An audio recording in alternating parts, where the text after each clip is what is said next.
তিন জিনিসের দিকে তাকালেই সওয়াব। কয় জিনিস? জোরে বলেন। এক নাম্বার আন-নাযার ইলাল মুসহাফ, কোরআনের দিকে তাকালেই সওয়াব, পড়া লাগবে না, পড়লে তো সওয়াব আছে, তাকানো মাত্রই।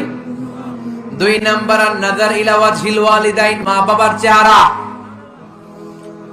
মা বাবার খেদমত করলে তো সওয়াব আছেই, টাকা দিলে তো সওয়াব আছেই, কিন্তু মা বাবার চেহারার নজরের দিকে যদি রহমতের নজরে একবার তাকান, একটা কবুল হজ করলে যেই সওয়াব, ওই সওয়াব আমল নামাই দিবে কে? তিনবার বললেন আল্লাহ রাসূল এই মায়ের কথা। কয়বার? আল্লাহ হাবিব বললেন মা মা মা, তারপরে মা কয়বার, বাবা কয়বার।